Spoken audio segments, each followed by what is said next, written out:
Então a gente vê que convergir, concordar, elas tinham que concordar no Senhor.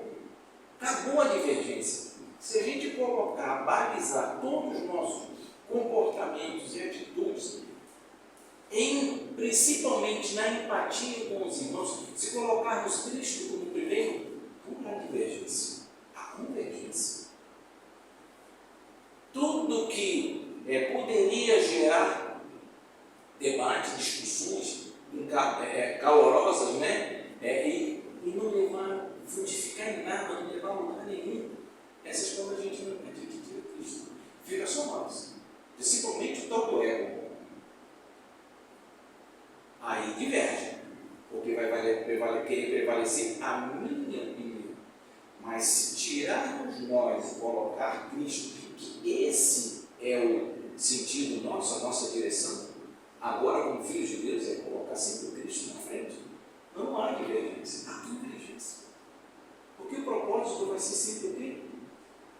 Segurarmos um a mão do outro e fazer a vontade de Deus. Não vai haver divergência. Então, quando ele coloca aqui, calçais os pés com a preparação do Evangelho da paz, embraçando sempre o escudo, olha só, com a preparação do Evangelho da paz, o Evangelho no nosso coração, embraçando sempre o escudo da fé, o escudo, proteção contra os dardos, vamos ver aqui, com o qual podereis apagar todos os dardos inflamados do maligno. Todos. Então, quando a gente embraça o escudo da fé, né? Então, por quê? Porque a tendência do inimigo é sempre fazer o quê? Lançar dúvidas. Poderia também ser feito assim. Não é bem assim. Lançar dúvidas sobre a nossa fé. Como ele fez lá. Não é? Não é bem assim. Você não vai morrer, não. Não é bem assim, não. Lançou a dúvida. E abriu realmente ganhamos o conhecimento do bem e do mal. Mas também nós ganhamos o quê? A morte. E Cristo precisou passar por tudo que ele passou por nossa causa. Então, amados, quando a gente se defende, quando a gente se embraça o escudo da fé, é para fortalecer a nossa fé, para que o inimigo não tenha oportunidade nenhuma de lançar dúvidas, questionamentos à nossa fé.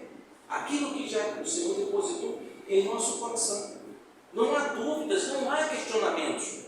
Por quê? Porque eu conheço o meu Deus Todo-Poderoso. Eu sei que me resgatou. Eu sei que me libertou. Eu sei que me regenerou. Então esse escudo da fé, ele nos capacita a nos defender de todas as ciladas artimanhas. Quantas coisas são pregadas aí no mundo, aí fora? Tudo sugestões de melhores. Você tem que ser feliz. Você tem que ser feliz. Você o nosso rei é o dono do ouro e da prata. Então, como filhos, eu também tenho que ter ouro e prata. Foi o que Jesus veio buscar? Ouro e prata? Foi isso que ele veio resgatar? Ele não veio procurar ouro e prata. Muito pelo contrário. O que ele procurou, ele só teve o que? Sofrimento. Foi enganado. Mentiram para ele. E depois até mataram. Acusado de pecados que ele não tinha. E que não cometeu. Então a gente vê que quando a nossa fé é abalada, a gente tem que reconhecer que a gente não está embraçando o escudo. Não está usando esse escudo da fé. Que o Senhor já nos deu. Amados, a gente tem que lembrar o seguinte, essas ferramentas aqui, o Senhor já nos deu. Isso aqui já nos foi concedido.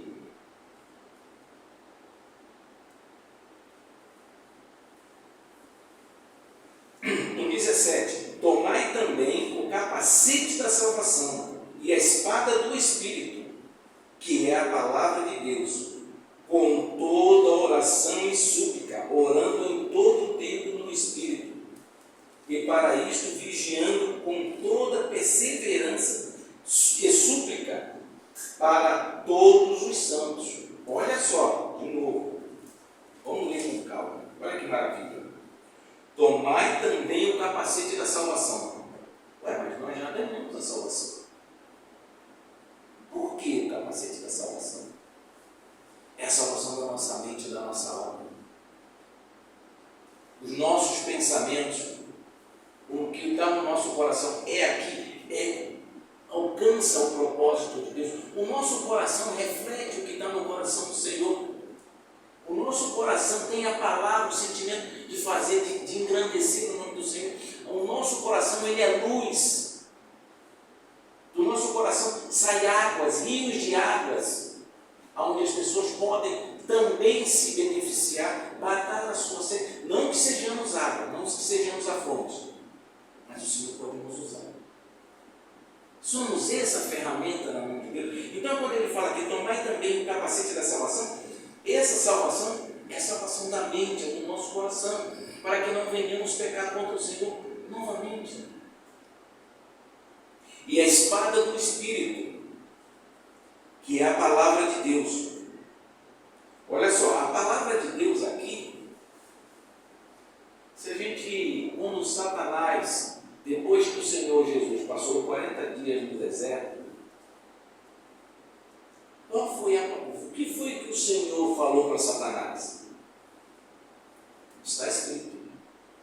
Ele não ofendeu, não mandou vir uma legião para atacar Satanás, não mandou nada disso.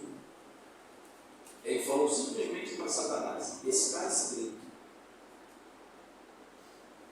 Então, quando a gente vê, e esse Espírito que estava com Cristo lá naquele momento, também está em cada um de nós. Então, se nós atentarmos para isso, a espada do Espírito, que é a palavra de Deus, não é qualquer coisa, serve para nos defender, não é um ataque. Nós não temos essa capacidade de enfrentar o inimigo, mas para nos defender. E aí, submetei a Deus. Olha, começa assim: submetei a Deus, resistir ao diabo, e ele fugirá. Submetei.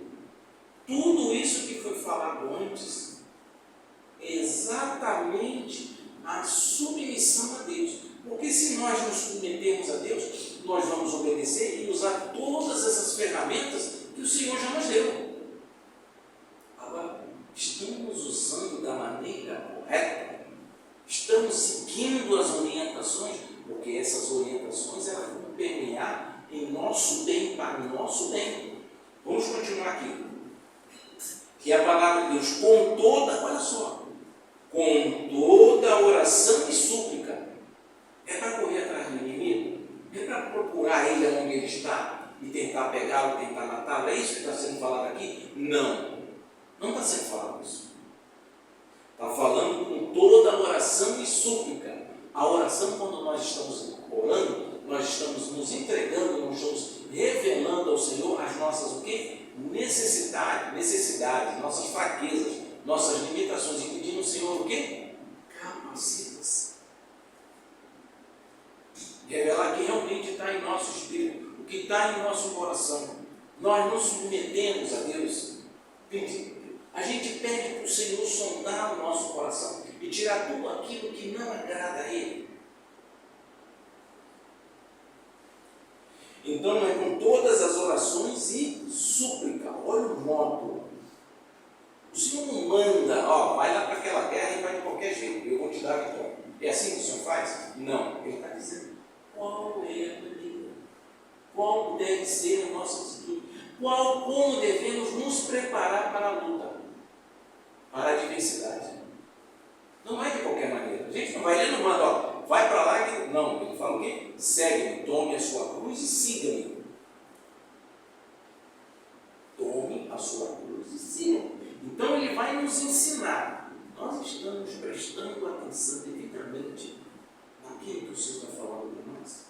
O que Ele tem colocado em nossa vida? O que Ele tem revelado para cada dia nosso? O que Ele tem se exposto para nós? A forma que Ele tem nos consolado, nos encorajado, nos capacitado. Orando, olha só, orando todo o tempo no Espírito, e para isto, vigiando com toda a perseverança e súplica por todos os santos. Então, amados, aquele que já tem um pouquinho, já aprendeu a usar um pouquinho da armadura, ou alguma parte dela, não se esqueça de orar por aqueles que estão ainda engatinhando, ainda não entenderam a palavra, ainda estão sucumbindo em determinados momentos, em determinados pontos. As provações têm sido pesadas. Mas não existe ninguém aqui bonzão ou santão. Não. A igreja é uma eterna UTI. Alguns estão na enfermaria, outros estão literalmente na UTI lá, sendo realmente precisando de uma intervenção mais pesada do Senhor, uma intervenção mais 100%, quer dizer, não é que o Senhor não haja todo o tempo, 100%, mas totalmente do Senhor, sem ação nossa. Existe aquele momento que a ação só do Senhor, é onde a gente está paralisado, a gente não consegue fazer nada. E tem aquele momento que a gente começa a reagir, de acordo com a vontade de Deus, sucumbindo, se submetendo à vontade de Deus, e a gente começa a agir. Então é 100% nosso, 100% Deus. Esse é o momento que a gente está ali numa melhor condição. Se a gente está nessa melhor condição, não esqueçamos de orar por aqueles que estão realmente precisando de uma intervenção total do Senhor. 0 homem e 100% Deus.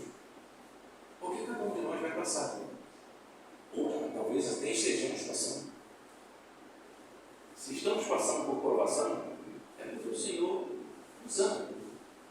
E quer nos provar, quer nos revelar aonde nós somos falhos e aonde nós precisamos melhorar. Foi o que aconteceu com Jó. Foi o que aconteceu com Pedrão.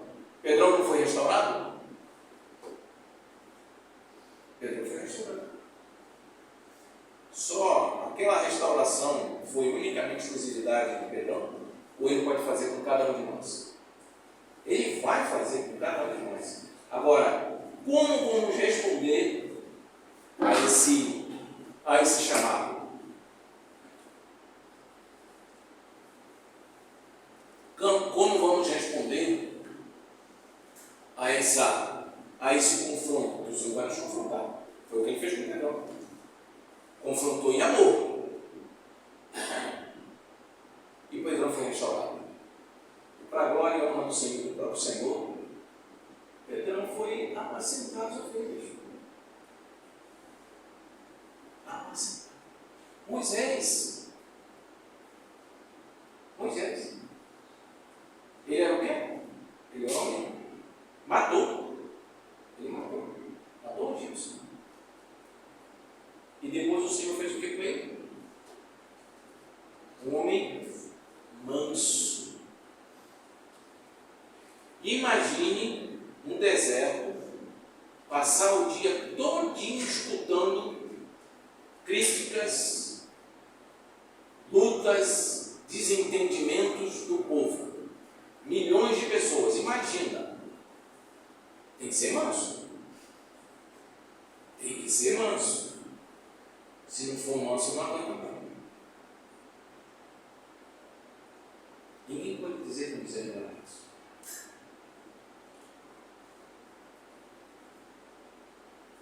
Então a gente vê aqui, amados, que a armadura de Deus, quando ele fala de nós usarmos toda a armadura, não devemos negligenciar nenhuma dessas etapas, nenhuma dessas ferramentas, porque precisar. Vamos precisar.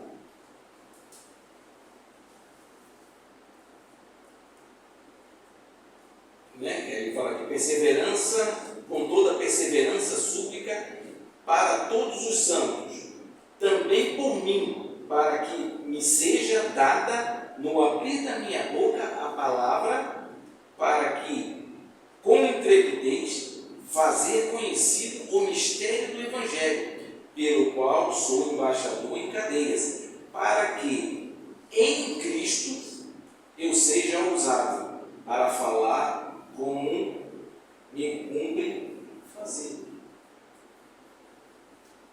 Paulo aqui, ele sabia exatamente aquilo que estava determinado para ele.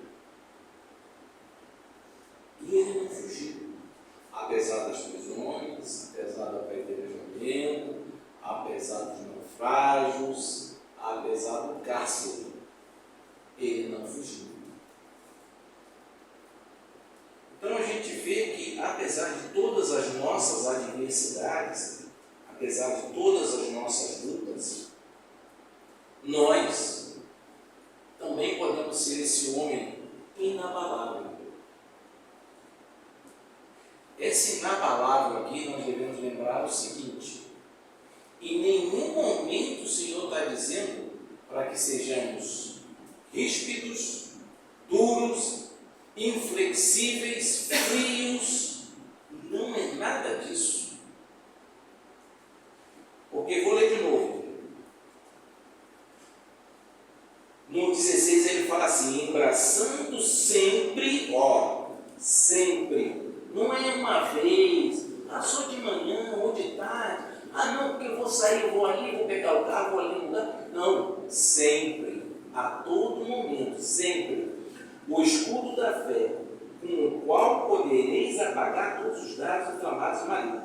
Tomai também o capacete da salvação e a espada do Espírito, que é a palavra de Deus, com toda oração e súplica. Suplicando, orando, suplicando ao Senhor. Está falando alguma coisa aqui de frio, calculista, ríspido, duro? Não, ele ainda fala aqui, orando em todo o tempo.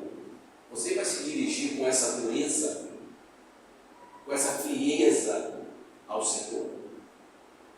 Não, eu sou inabalável. Não, você não é inabalável. Você está cheio de si. Com toda oração e súplica, orando em todo o tempo no Espírito para isto, vigiando com toda perseverança e súplica por todos os santos. Então, amados, precisamos ter empatia também por aqueles que são mais fracos, que ainda não aprenderam a usar a armadura. Ter paciência em ensinar, porque os santos, não adianta termos santões, se é que existe isso, ou alguém se acha, santão, colocado, está lá no alto, e o restante do povo da igreja está degradando, está espalhado, divergindo. Não.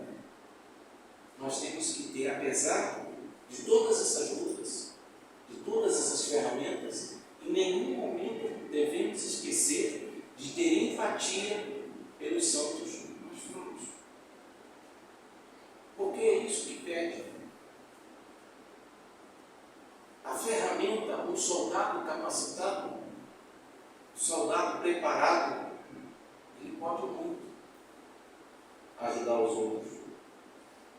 Na batalha é assim.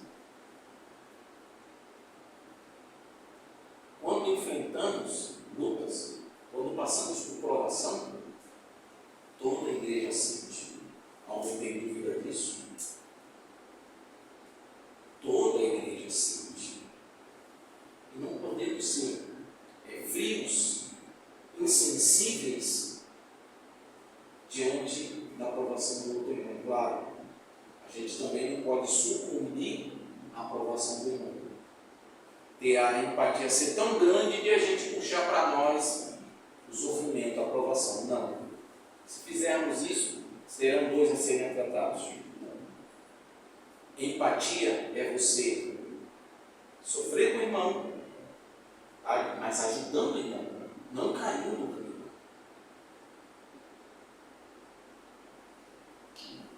Porque se fosse assim, Paulo, quando escreveu as cartas que ele estava preso, ele não encorajava, não mandava os irmãos as cartas de encorajamento, de fortalecimento, de consolo para os irmãos que estavam fora, sabendo do estado dele. Muito pelo contrário, ele mandava cartas de encorajamento para permanecer inabaláveis, com a fé inabalável.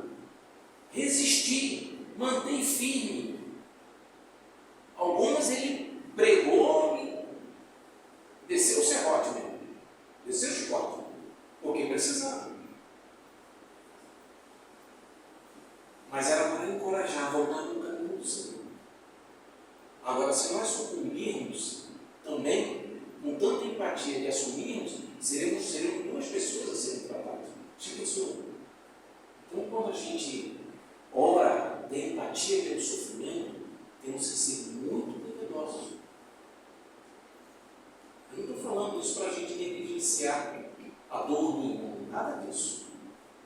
Muito pelo contrário, para que sejamos sábios na palavra do Senhor, conforme Ele instrui, mas não abandonar o irmão, em nenhum momento. Às vezes pode acontecer um afastamento. Pode acontecer, pode. Queremos? Não. E pelo contrário, a gente sabe que quanto mais longe o irmão for para longe da Assembleia, se afastar da comunhão com os santos, provavelmente vai sofrer mais. Por quê? Porque as nossas orações, provavelmente a oração dele não vai conseguir passar do teto. Por que isso? Por causa da soberba e do orgulho. Em nenhum momento a gente pode negligenciar o irmão.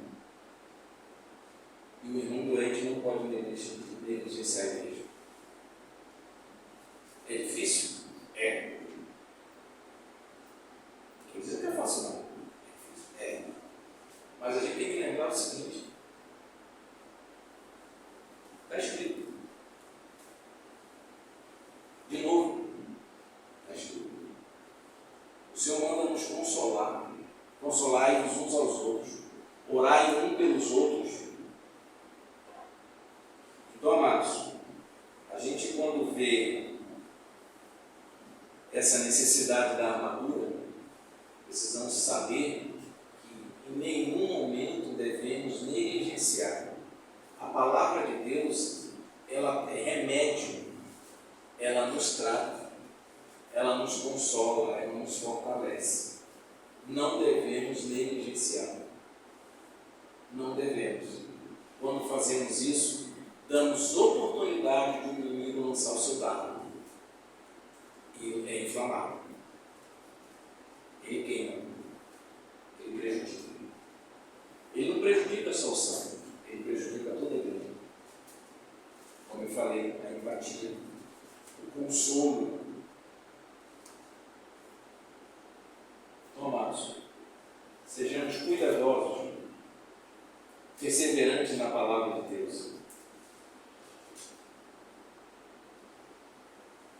Quando ele fala aqui,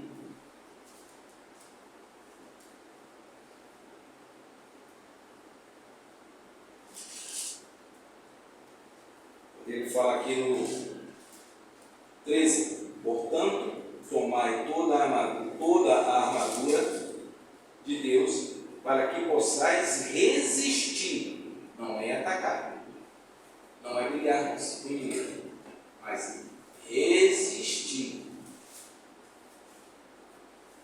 no dia mau, e depois de terdes vencido tudo, permanecer inabaláveis. Esse é o projeto de Deus para cada um de nós. Inabalável. A nossa fé não muda nada diante da adversidade. Para você ver como que isso é profundo. Apocalipse 2.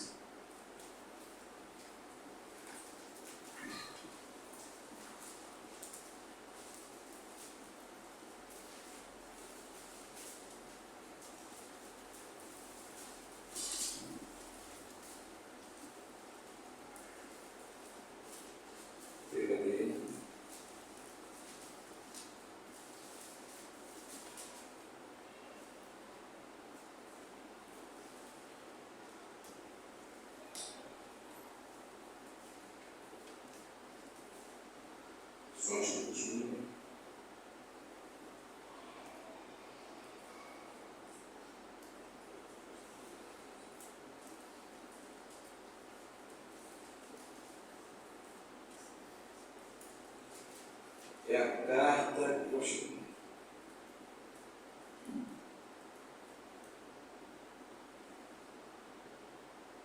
Aqui. 2. Apocalipse 2, versículo 10. Ele fala assim: não temas as coisas que tem de sofrer. Não temas. Eis que o diabo está para lançar em prisão algum dentre vós, para ser disposto à prova.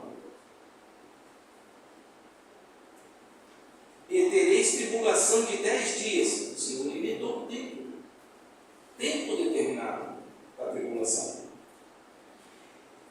Agora é forte. Ser fiel até a morte, e dar-te-ei a coroa da vida.